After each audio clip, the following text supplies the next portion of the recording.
अस्सलाम वालेकुम स्टूडेंट्स, आज हम ऑप्टिमाइजेशन प्रॉब्लम्स के कॉन्सेप्ट को पढ़ेंगे और कुछ उनके लिए प्रॉब्लम्स भी सॉल्व करेंगे ताकि हम उनको बेहतर तरीके से समझ सकें।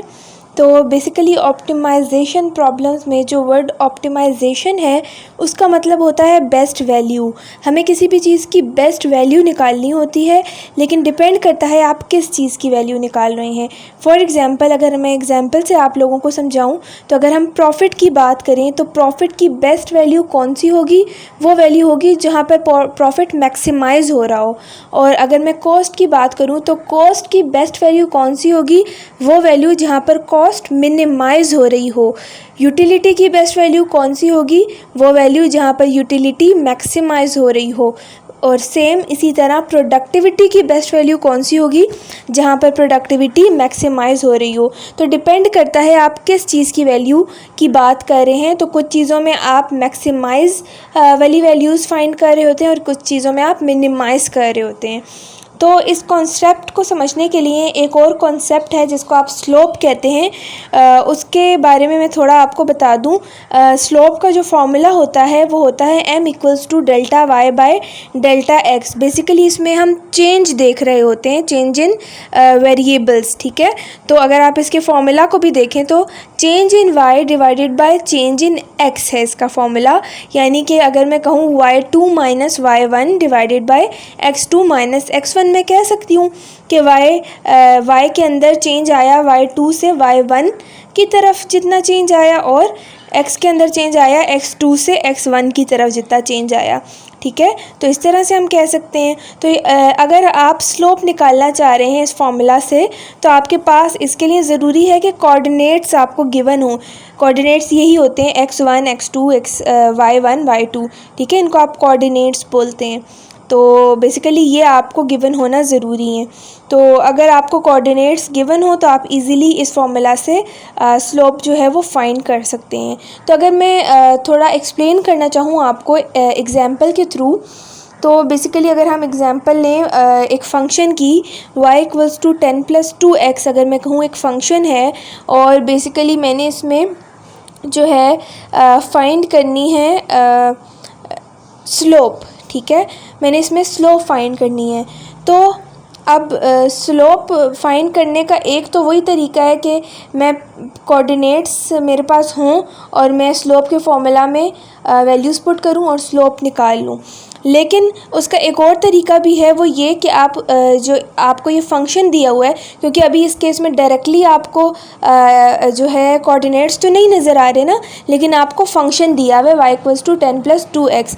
तो इस केस में आप डायरेक्टली इस इक्वेशन का, इस फंक्शन का डेरिवेटिव ले लें, जैसे हमने अभी डेरिवेशन सीखी भी है पिछले लेक्चर में। तो डेरिवेटिव आप ले लें dy/dx। तो डेरिवेटिव भी बेसिकली आपको स्लोप ही की वैल्यू दे रहे होते हैं। तो आप डेरिवेटिव लें, 10 जो है वो कांस्टेंट होता है तो उसका डेरिवेटिव तो 0 होगा, प्लस 2x जो है उसका डेरिवेटिव क्या हो जाएगा? उसका डेरिवेटिव हो जाएगा 2। तो dy/dx हमारे पास आ जाएगा 2। तो बेसिकली इस जो फंक्शन है उसकी स्लोप हमारे पास 2 है। तो जैसे कि x एक्सिस और y एक्सिस का मैंने आपको एक ग्राफ भी एक दिखाया था ये साथ ही बना के। तो इसमें 2 पॉइंट्स थे, ठीक है, वो ज्वाइन हो रहे थे और एक लाइन बन रही थी। बेसिकली इस लाइन का ही ये फंक्शन था 10 + 2x। तो हमने इसकी स्लोप फाइंड कर ली जो कि है 2। तो अगर हम अपने पुराने मेथड की तरफ जाएं जो कि कोऑर्डिनेट्स पुट करके स्लोप फाइंड करने वाला मेथड था, तो उसमें अगर आपको कोऑर्डिनेट्स नहीं गिवन तो आप क्या करें, आप फाइंड भी कर सकते हैं। आप एक दफ़ा x में कोई वैल्यू पुट करें, उसके नतीजे में y की एक वैल्यू आ जाएगी। फिर आप x में कोई और वैल्यू पुट करें, उसके नतीजे में y की कोई और वैल्यू आ जाएगी। तो आपके पास बेसिकली कोऑर्डिनेट्स आ जाएंगे। तो अगर इधर मैं करके देखूँ, मैं x में पहले 1 पुट कर रही हूँ। तो मैंने जब x में 1 पुट किया तो y=10 + 2 × 1। तो बेसिकली मेरे पास यहाँ पे आ गया 10 + 2 12। तो मेरे पास आ गया x1। जब मैंने 1 रखा तो y1 मेरे पास 12 आ गया। अब मैं x2 यानी कि x की सेकंड वैल्यू रख रही हूँ। x में मैंने 2 पुट किया है तो y=10 + 2 × 2 हो जाएगा, y=10 + 4 और y2 मेरे पास आ जाएगा 14। तो जब मैंने x में 2 पुट किया तो मेरे पास y आ गया 14। तो ये बेसिकली मेरे पास 2 कोऑर्डिनेट्स आ गए हैं, x1 y1, x2 y2। तो अब कोऑर्डिनेट्स हैं तो मैं उस स्लोप वाले फार्मूला में भी वैल्यूज़ पुट कर सकती हूँ। तो मैं वैल्यू पुट करके देखती हूँ।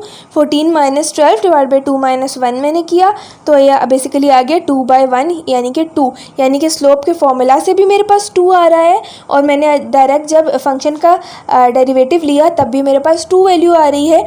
तो यानी कि दोनों जो मेथड्स हैं दोनों से आपके पास एक ही आंसर आया है, दोनों मेथड्स से आप सॉल्व कर सकते हैं।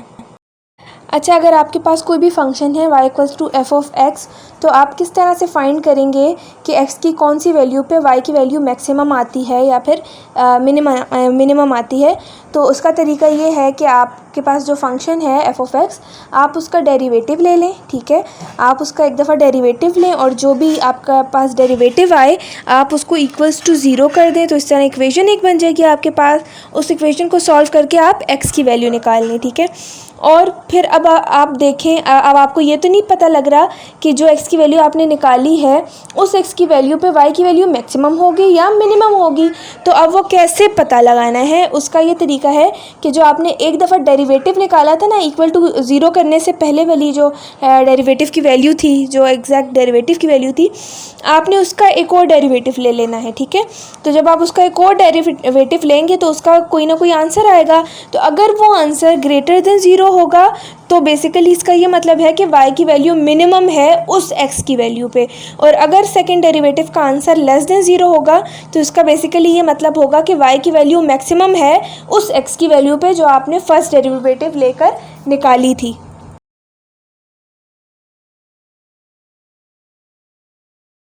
अच्छा, अब इसी कॉन्सेप्ट को समझने के लिए एक क्वेश्चन है y = 10x - 0.5x²। तो हमने क्या कहा था, हम कैसे पता करेंगे कि y की वैल्यू मैक्सिमम है या मिनिमम है किसी भी x की वैल्यू पे। तो हम डेरिवेटिव ले लेंगे इस इक्वेशन का। ठीक है, तो डेरिवेटिव लेना हमें अब आता है। यहाँ पे आ जाएगा 10x का डेरिवेटिव 10 आ जाएगा, माइनस 0.5x² का डेरिवेटिव क्या आएगा, 0.5 से 2 मल्टीप्लाई हो जाएगा, तो यहाँ पर हमारे पास आ जाएगा 1x। ठीक है, तो ये हमारे पास आ जाएगा x = 10, हमारे पास डेरिवेटिव आ गया। अब हमें ये नहीं पता कि ये जो हमने x की वैल्यू निकाली है इस पर y की वैल्यू मैक्सिमम होगी या मिनिमम होगी, क्या वैल्यू होगी। तो वो पता करने के लिए हमने ये जो हमारा फर्स्ट डेरिवेटिव आया था 10 - x, हमने इसका एक और डेरिवेटिव ले लेना है। तो उसको कहेंगे d² / dx²। तो 10 तो कांस्टेंट है, उसका 0 होगा, माइनस x का जो डेरिवेटिव होता है वो 1 होता है। ठीक है, तो हमारे पास -1 जो है वो सेकेंड डेरिवेटिव आ जाएगा। अच्छा, अब हमारे पास -1 आया है, तो ये देखें ये तो <0 है ना, नेगेटिव में है, <0 है। तो हमने यही पढ़ा था कि जब <0 आए सेकंड डेरिवेटिव, तो जो आपकी y की वैल्यू है वो मैक्सिमम होगी उस x की वैल्यू पे जो आपने फर्स्ट डेरिवेटिव को फाइंड की थी। जी, आई होप आपको ये क्वेश्चन समझ आ गया होगा। फिर भी कोई प्रॉब्लम हो तो आप मुझसे डिस्कस कर सकते हैं। Thank you.